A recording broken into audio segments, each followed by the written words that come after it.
Good Wednesday evening, my West Main family, or if you're not part of my West Main family, thank you so much for tuning in. Good Wednesday evening to you too.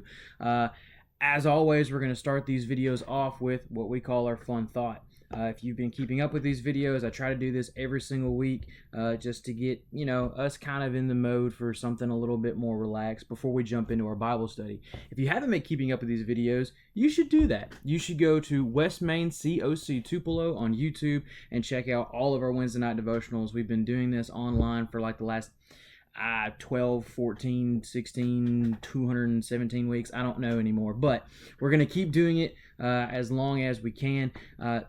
Independence Day is right around the corner, right? And everybody's looking forward to that. And so I thought, keeping on trend with the holiday that we're going to be celebrating coming up, we would talk about, for our fun thought, what 3 things you need to have the perfect 4th of July. Now, these 3 things obviously differ from person to person. I'm going to give you my 3 of what I think need to be had in order to have the perfect 4th of July. Okay, so here we go. Number 3, fireworks. Now, somebody's going to be like, I don't like fireworks. I'm like, do you really not like fireworks, or do you really not just like sitting outside getting eaten alive by mosquitoes? In which case, I can understand that. But I feel like 4th of July and fireworks is a combination that's as widely accepted as peanut butter and jelly. Okay, I understand that there are some kids that don't like fireworks. I understand that dogs don't like fireworks, but to have 4th of July without fireworks, or at least those tiny little popper things that you throw at the ground and they kind of like pop, that's, you have to have something like that on the 4th of July. But be safe with them. Obviously, don't be those kids that run around the neighborhood shooting bottle rockets at each other, and there's somebody watching right now that's like, yep, I remember doing that. Don't do that, okay? We want to be smart during the middle of all this, but you have to have fireworks on the 4th of July. Number 2, have to have ice cream. Oh, man, I love ice cream. I don't know what it is about the 4th of July, or maybe it's just summer in general, but for some reason on the 4th, on a really, really hot July day, homemade ice cream just tastes that much better. And I'm talking about like the old, slow churned with 20 pounds of like rock salt that you throw in a bucket, homemade type of ice cream.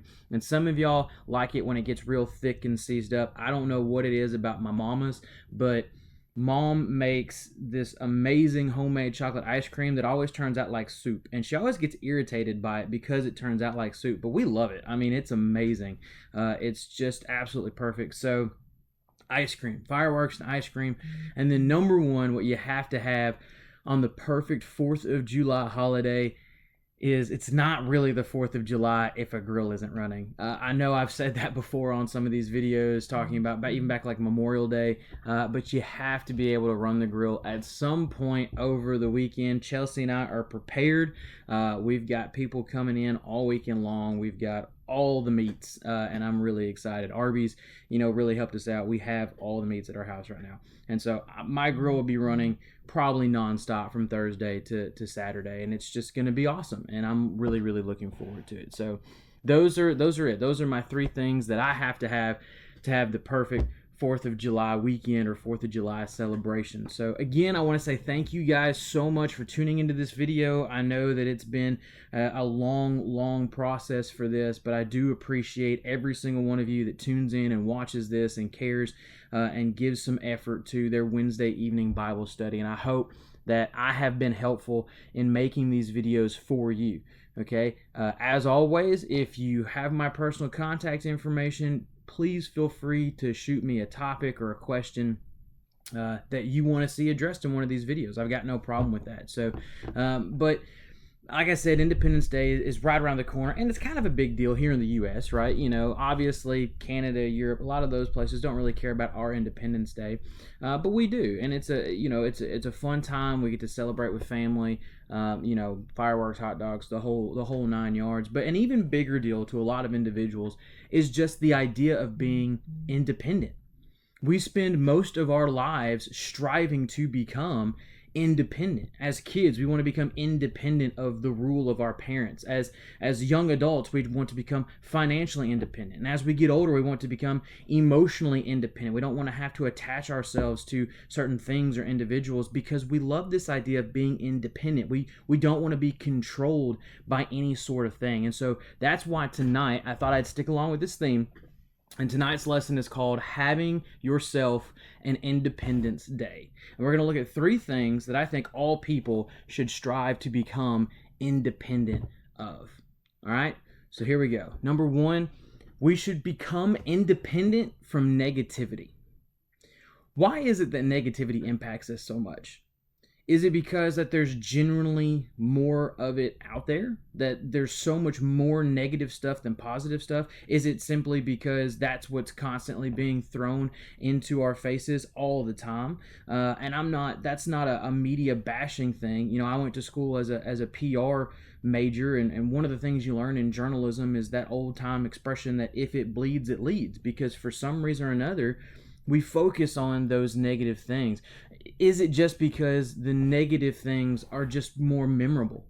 I mean, after all, how many of us have done a project or a presentation or done something, and we've been encouraged and received great compliments by 10 different people, but what we remember most is the one discouraging remark that was made by somebody?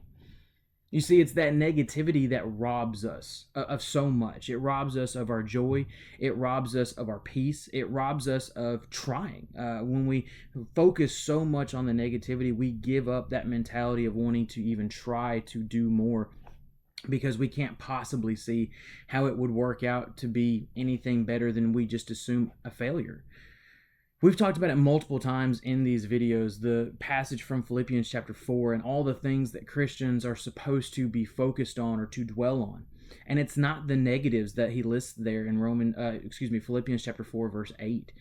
And in 1 Peter chapter 3 verse 16, it says, "Yet do this with gentleness and reverence, keeping a clear conscience, so that when you are accused, those who disparage your good conduct in Christ will be put to shame."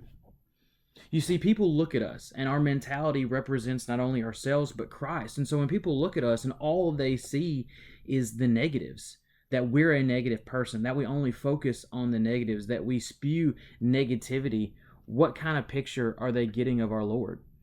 That's why it's so important as Christians to remember and focus and dwell on those things that maybe aren't just the negatives. I'm not saying to not acknowledge the negatives, but I do think there is some merit into trying to turn a negative into a positive as well. So become independent from negativity. Number 2, become independent from complacency. And this is a big one. It seems like now more than ever, we need to be careful about becoming complacent as Christians. But in the same way, it seems like maybe now more than ever, the world needs to see the actions of strong, faithful Christians. And there's all sorts of verses about this. Probably the most popular is Revelation chapter 3, verses 15 and 16, when it says, "I know your works, that you are neither cold nor hot. I wish that you were cold or hot. But because you are lukewarm, neither hot nor cold, I am going to vomit you out of my mouth." And if you actually go through the book of Proverbs and you look up this idea of being complacent or lazy or wishy-washy, for lack of a better term, you can find literally dozens of verses throughout that book addressing those topics. And every time you look at one of those, it leads to a negative outcome. The most dangerous thing to me about complacency is you may not even realize how much you've become complacent until maybe somebody calls you out on being complacent, and then we just focus on the negatives and it turns into a big conflict or fuss.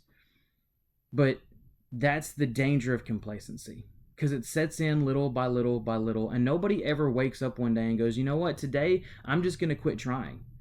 It's a slow churning process that builds up to an overall negative impact, which is why it's so important for Christians to constantly focus on what our goal and what our job and what our work is. I've said it so many times in these videos before, and I'll continue to say it. I'm sorry if it's annoying you, but it's true, and I really genuinely believe this, that just because we're living in a time of coronavirus, it doesn't change the responsibility and the job description given to us as Christians. We're still responsible for representing Christ in everything that he does and loves and shares. We're also responsible for spreading his word and showing him the reverence and the respect that he's due. Number 3, I think we all need to become independent from sin. You may be thinking, yeah, Nathan, that's a big one. Everybody knows you're not supposed to want to sin, and yet it's still there, and we seem to give into it so often. I feel like most everybody watching this video has probably heard most of the big passages about sin, especially from the book of Romans, like Romans 3:23 that says, "For all have sinned and fall short of the glory of God." And then 3 chapters later, in chapter 6 and verse 23, it says, "For the wages of sin is death." But did you know that the actual definition of the word independent is not subject to control by or not affiliated with? And how much different could everything look if Christians could become independent from sin? They could not be controlled by sin or even their fear of sin.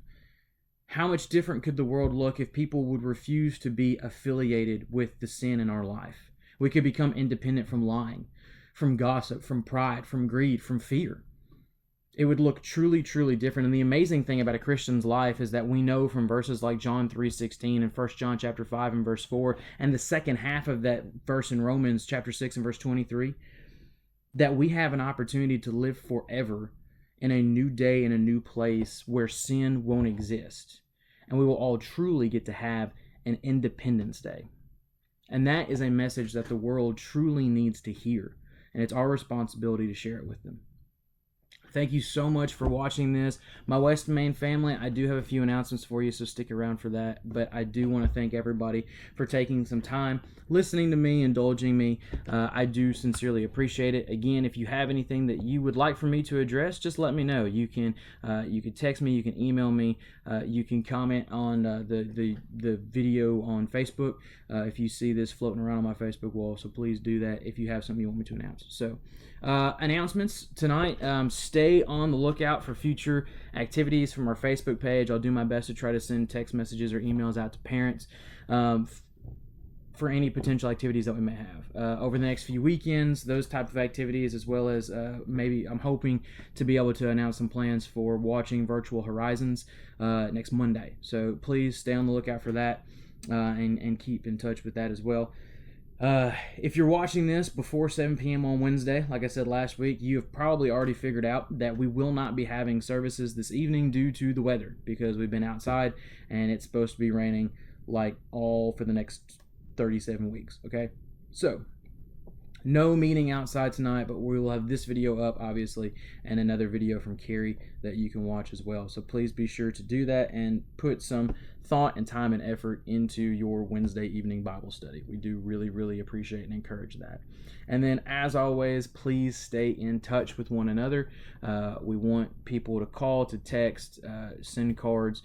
This is a time where, as things kind of float back and forth between normal and not normal, we want to be sure that people don't fall through the cracks. So please, please, please stay in touch with each other. Let people know you're still thinking, still caring, and just wanted to let everybody know, as always, I love you, and I look forward to seeing you again.